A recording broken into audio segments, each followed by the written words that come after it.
Good morning बच्चों, ये आपकी होम साइंस क्लास है।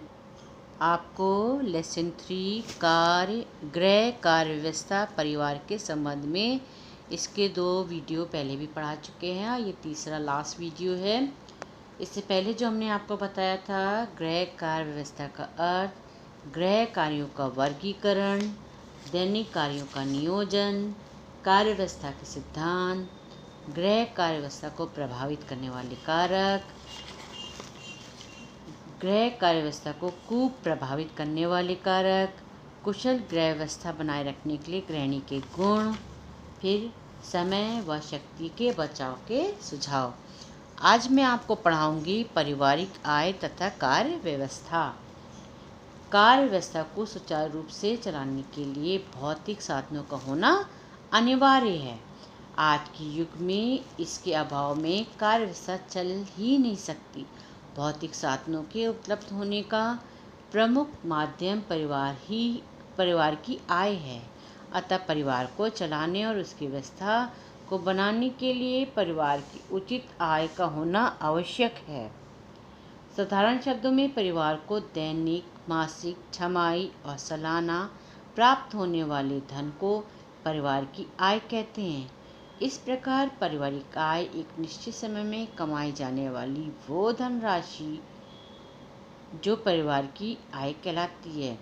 इस प्रकार पारिवारिक आय एक निश्चित समय में कमाई जाने वाली वो धनराशि है जो मनुष्य अपने आर्थिक प्रयत्नों से प्राप्त करता है। इसमें उसको प्राप्त होने वाली अन्य सुविधाएं भी सम्मिलित हैं, जैसे निःशुल्क आवास, चिकित्सा, शिक्षा आदि। ग्रॉस एंड कैंडल ने पारिवारिक आय को निम्नलिखित प्रकार से परिभाषित किया है। पारिवारिक आय मुद्रा, वस्तुओं, सेवाओं तथा संतोष का वो प्रवाह है जो परिवार के अधिकारों में उसकी आवश्यकताओं और इच्छा को पूर्ण करने तथा उत्तरदायित्वों के निर्वाह हेतु आता है। परिवार की आर्थिक दशा तभी अच्छी होती है जब उसकी पारिवारिक आय अच्छी होती है। गृहिणी आय के अनुकूल ही व्यय करती है। आय के अच्छा होने पर परिवार के भौतिक साधनों में वृद्धि हो सकती है, जिससे श्रम और समय की बचत होती है। साथ ही गृहिणी को अवकाश के लिए अवसर भी मिलता है। अच्छी आय पारिवारिक सुख सुविधा और उच्च स्तर का एक मुख्य कारक और मापदंड है। पारिवारिक आय के अभाव से ही एक चतुर गृहिणी फुअर और फुअर गृहिणी कुशल गृहिणी में बदल जाती है। पारिवारिक आय को निम्नलिखित 3 भागों में बांटा गया है। पहला, मौद्रिक आय। मौद्रिक आय उस आय को कहते हैं जो आर्थिक क्रियाएं करने के उपरांत रुपये के रूप में मिलती है। ये परिवार को वेतन, मजदूरी, रॉयल्टी और लाभ आदि के रूप में मिलती है। कभी कभी परिवार को आर्थिक क्रिया किए बिना भी आय मिल जाती है। ये परिवार को मकान अथवा दुकान के किराए तथा बचत के धन व ब्याज के रूप में मिलती है। नौकरी की समाप्ति पर पेंशन तथा ग्रेजुटी के रूप में भी मौद्रिक आय प्राप्त होती है। ग्रॉस एंड कैंडल के अनुसार मौद्रिक आय वो क्रय शक्ति है जिससे रुपये पैसे में मापा जा सकता है। वो परिवार के कोष में निश्चित समय, हफ्ते, महीने, 6 महीने अथवा साल में डाली जाती है। दूसरा है वास्तविक आय। वास्तविक आय जब परिवार मौद्रिक आय को व्यय करके विभिन्न वस्तुओं और सेवाओं को प्राप्त करता है तो वस्तुओं एवं सेवाओं से प्राप्त संतुष्टि ही वास्तविक आय कहलाती है। ग्रॉस और कैंडल के अनुसार वास्तविक आय आर्थिक वस्तुओं का वो प्रवाह है जिसके अंतर्गत सभी वस्तुएं और सेवाएं आ जाती हैं। वास्तविक आय 2 प्रकार की होती हैं। पहला, प्रत्यक्ष आय, दूसरा अप्रत्यक्ष आय। तीसरा, प्रत्यक्ष और वास्तविक आय का वो भाग होती है जो परिवार को प्रत्यक्ष रूप से वेतन, व्यावसायिक लाभ, मकान या दुकान का किराया, ब्याज आदि साधनों से प्राप्त होता है। अप्रत्यक्ष आय वो आय है जो परिवार को प्रत्यक्ष रूप के अतिरिक्त सुविधाओं के रूप में प्राप्त होती है। ये आय धन के रूप में नहीं होती वरन सुविधाओं के रूप में होती है, जैसे मुफ्त यातायात, बिना वेतन के कर्मचारी, बिना किराए का मकान इत्यादि। तीसरा, मासिक आय। मानसिक आय जब आवश्यकताओं की संतुष्टि से अधिकतम संतोष मिलता है तो उसे मानसिक आय अथवा मानसिक संतुष्टि कहते हैं।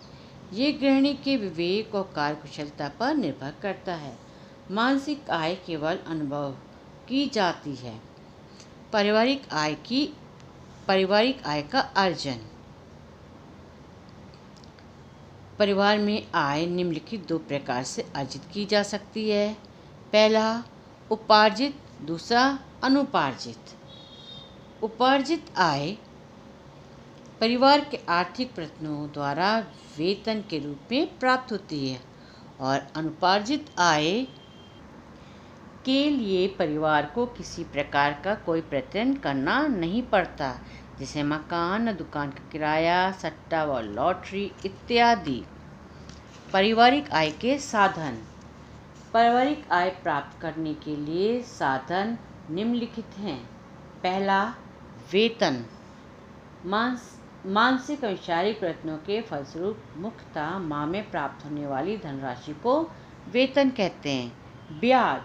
परिवार की आय का कुछ भाग बचत के रूप में डाकघर या बैंक अथवा अन्यत्र जमा करने के फलस्वरूप मिलने वाली अतिरिक्त राशि को ब्याज कहते हैं। मजदूरी।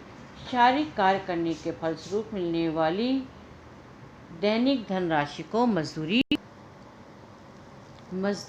कहते हैं। रॉयल्टी। लेखकों द्वारा लिखी गई पुस्तकों पर पुस्तकों की बिक्री के फलस्वरूप मिलने वाली वार्षिक धनराशि को रॉयल्टी कहते हैं। पेंशन। नौकरी पेशा व्यक्ति को सेवा समाप्ति पर जीवन पर्यंत प्रतिमाह अपने वेतन का कुछ प्रतिशत मिलने वाला भाग पेंशन कहलाता है। ग्रेच्युटी उस धनराशि को कहते हैं जो कर्मचारी को सेवा करने के बदले में सेवानिवृत्ति पर एक साथ मिलती है। उपहार।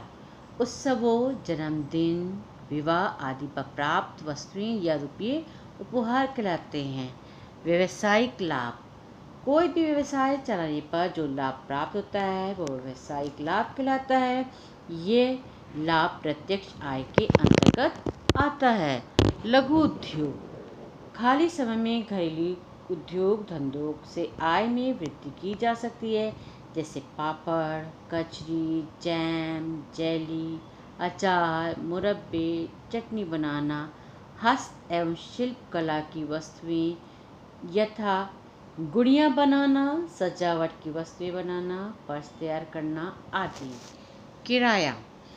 अपने प्रयोग में न आने वाले मकान अथवा दुकान को किराए पर देकर आय में जो वृद्धि होती है वो किराया कहलाता है। पारिवारिक आय तथा कार्य व्यवस्था। परिवार कल्याण का अर्थ परिवार का पूर्ण रूप से भला होता है। मूल रूप से ये समझा जाता है कि परिवार के लिए रोटी, कपड़ा और मकान की व्यवस्था, कुछ दैनिक आवश्यकता की पूर्ति तथा थोड़ी बहुत समृद्धि ही परिवार के कल्याण का द्योतक है। परिवार के सदस्यों की संख्या।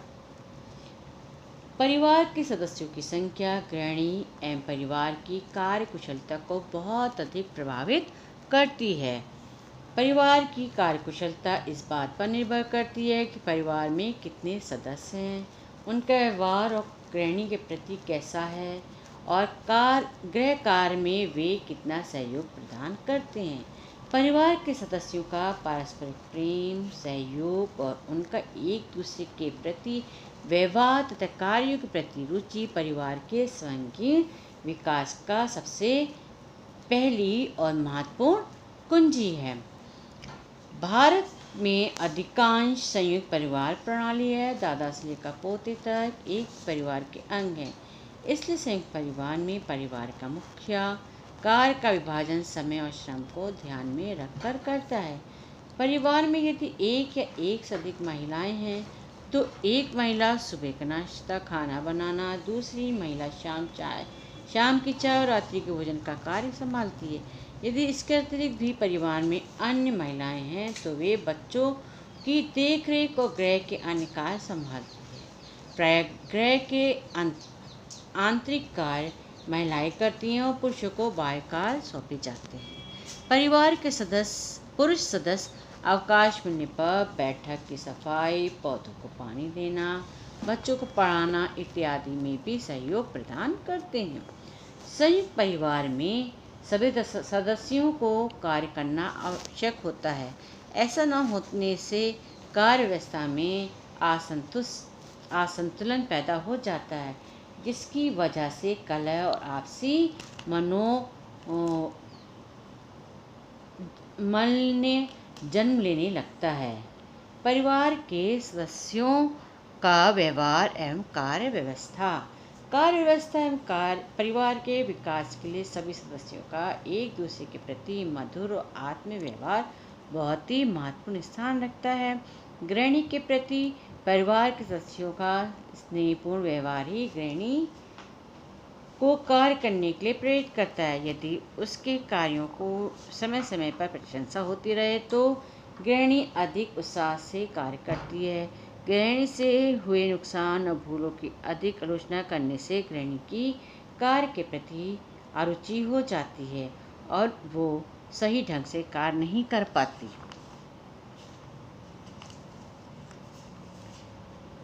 परिवार के सदस्यों की अभिरुचि तथा कार्य व्यवस्था। परिवार के सफल और आनंदमय जीवन के लिए ये आवश्यक है कि परिवार के सदस्यों की अभिरुचियों उत्कृष्ट और परस्पर मेल खाती हुई हों, अन्यथा गृहिणी के लिए सदस्यों को संतुष्ट करना बड़ा कठिन हो जाता है। गृहिणी को चाहिए कि वो बड़ी कुशलता से परिवार के सभी सदस्यों के अच्छे कार्यों की अभिरुचि का विकास करे। यदि किसी बच्चे की उस कार्य के प्रति रुचि नहीं है तो भविष्य में उसके लिए लाभकारी है, तो ऐसा कार्यों के लिए आवश्यक होगा कि गृहिणी बच्चे के मन में उन कार्यों को करने की अभिरुचि का विकास करे। यदि गृहिणी इस स्थिति को टालती रहेगी, भविष्य में इनसे ऐसे कार्यों को भलीभांति करने की आशा नहीं की जा सकती। उदाहरण के लिए लड़कियों को सिलाई, बुनाई, कढ़ाई या तो भोजन बनाने में रुचि का ना होना। शिक्षित परिवारों में ऐसे देखा गया कि परिवार के प्रत्येक सदस्य गृह कार्यों में रुचि लेकर ही कार्य व्यवस्था को कुशल बनाता है। पुरुष और स्त्री समान रूप से कार्य करते हैं।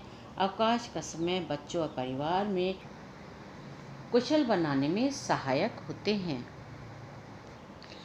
उम्मीद है बच्चों ये लेसन आपको समझ में आ गया होगा, है ना। अब आप इसके सारे जो प्रश्न उत्तर हैं आगे के, पहला दीर्घ है, परिवार के समुचित विकास में सदस्य संख्या, व्यवहार तथा अभिरुचि का महत्व बताइए। दूसरा है पारिवारिक आय क्या है, आय के प्रकार तथा आय के साधनों का वर्णन कीजिए। लघु उत्तरीय प्रश्न है, गृह कार्य व्यवस्था तथा परिवार के सदस्यों की संख्या में क्या संबंध है। दूसरा, परिवार कल्याण से आप क्या समझती हैं। तीसरा, परिवार के सदस्यों की अभिरुचि का गृह कार्य व्यवस्था से क्या संबंध है, स्पष्ट कीजिए। अति लघु उत्तरीय प्रश्न, पहला, पारिवारिक आय के साधनों के नाम बताइए। दूसरा, क्या गृह कार्य व्यवस्था परिवार की सुख शांति को प्रभावित करती है। तीसरा, परिवार कल्याण में बाधक 2 तत्वों के नाम लिखिए। फिर एक स्थान की पूर्ति है बच्चों, जिसको कि मैंने सॉल्व कर दिया है। पहले वाले का आंसर निर्णय है, दूसरे वाले का धन है, फिर तीसरे का पर्याप्त है, चौथे का अभिरुचि है। इसी प्रकार बहुविकल्पी प्रश्न है, जिसमें कि इसको भी मैंने कर दिया है। पहले का आंसर है योजनाबद्ध होकर काम करना। दूसरे का उत्तर है मासिक वेतन। ठीक है, आप ये सब प्रश्न अपनी फेयर कॉपी में अच्छे से कर लीजिएगा। फिर नेक्स्ट वीडियो में आपको नेक्स्ट लेसन पढ़ाया जाएगा।